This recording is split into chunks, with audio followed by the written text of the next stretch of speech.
طریقے سے خان کو اٹک میں رکھا گیا وہ ایک لمبی کہانی ہے. کوئی بھی سیاسی جتنے بھی یہاں پہ سیاسی لوگ ہیں کوئی بھی ایسی جیل نہیں کاٹ. صلی اللہ علیہ وسلم. ایاک نعبد و ایاک نستعین. میرے رسول اللہ کے امتیوں کو خان کا اور میرا سلام.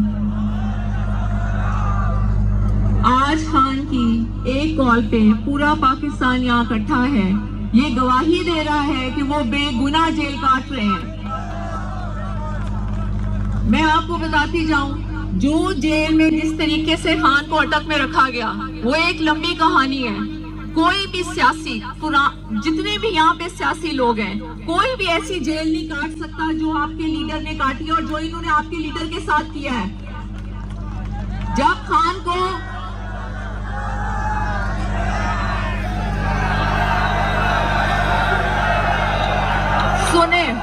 سنیے جب یہ خان کو اٹک لے کے گئے انہوں نے ہمیں ایک ہفتہ ملنے نہیں دیا خان سے. پھر ہم زبردستی خان پہنچے. جب ہمیں خان سے ملنے دیا ایک ہفتے میں خان سوکھ کے بالکل ایسے تھے کہ آپ سوچ بھی نہیں سکتے.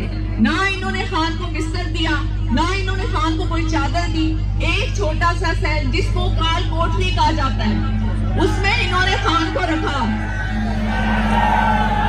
اب سنتے جائیں آپ پہلے سنتے جائیں.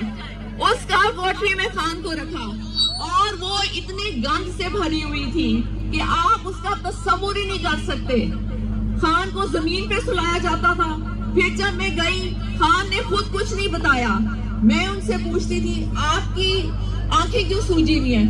وہ کچھ نہیں ہوا. میں کہتی نہیں آپ بتائیں آپ کی کیا آنکھیں کیوں سوجی ہوئی ہیں.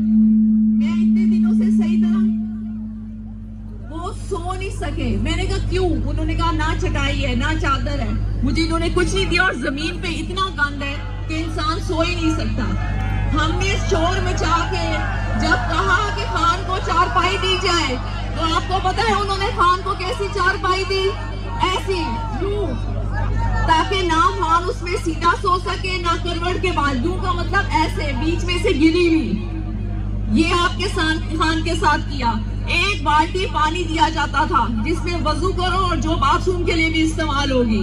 کتنے مہینے ان کو شیشہ نہیں دیا گیا نہ وہ شیو کر سکے. اور جب میں ان سے ملی ان کا منہ بھی نہیں دھلا ہوا تھا. وہ 8 یا 9واں دن تھا. تو خان کے ساتھ انہوں نے بہت کچھ کیا.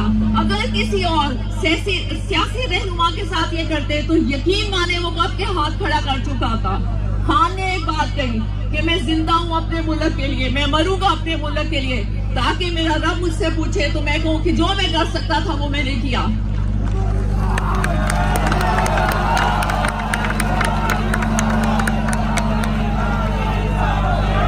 پھر سنیں اور اب اڈیالہ جیل میں انہوں نے خان کو اندھیرے میں رکھا. آپ مجھے بتائیں ایکس پرائم منسٹر کے ساتھ کون ایسے کرتا ہے؟ کوئی اور سیاسی جماعت کا لیڈر ہوتا وہ ڈیل کر کے کب تک اپنے گھر میں بیٹھا ہوتا. اور خان صرف آپ لوگوں کی وجہ سے کھڑا ہے اور کھڑے رہیں گے. اب آپ لوگوں نے یہ وعدہ کرنا ہے کہ جب تک خان ہمارے بیچ میں نہیں آ جائیں گے آپ ڈی چوک کو نہیں چھوڑیں گے.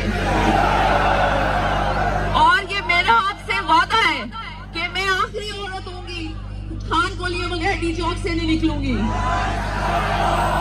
اور اگر آپ کو کوئی یہ کہے کہ بیوی چھوڑ کے چلی گئی ہے تو یہ جھوٹ ہوگا.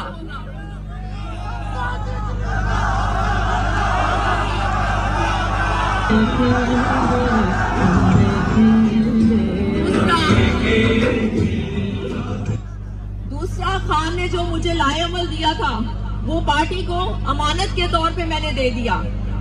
خان ایک شاہین ہے جس کی پرواز ہمیشہ اونچی ہوتی ہے. اور خان کے ساتھ جتنے گدھ تھے وہ سب جھڑ گئے. آپ کو خود پتا ہوگا کہ گدھ اور شاہین میں کیا فرق ہوتا ہے.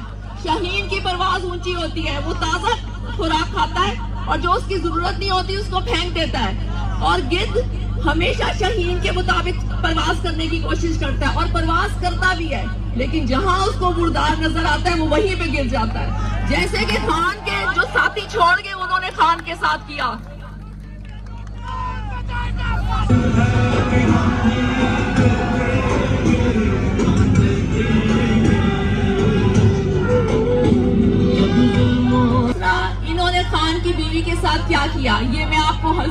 بتا رہی ہوں، انہوں نے مجھے کھانے میں ہارپک کھلائی، 20 دن تک میں بات نہیں کر سکتی تھی۔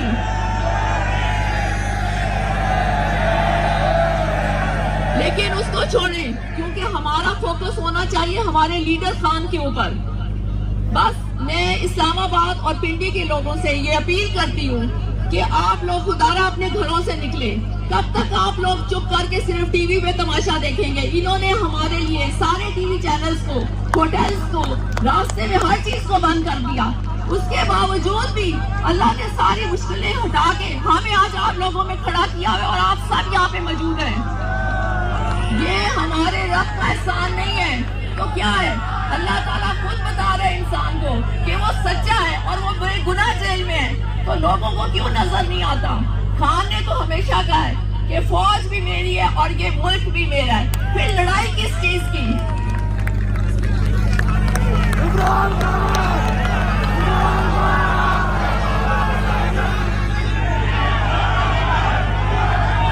دوسرا میں نے آپ لوگوں سے سب سے گزارش کرنی تھی، ہم ڈی چوک جائیں گے، اگر ہمیں وہاں دھرنا دینا پڑا ہم وہاں دھرنا دیں گے۔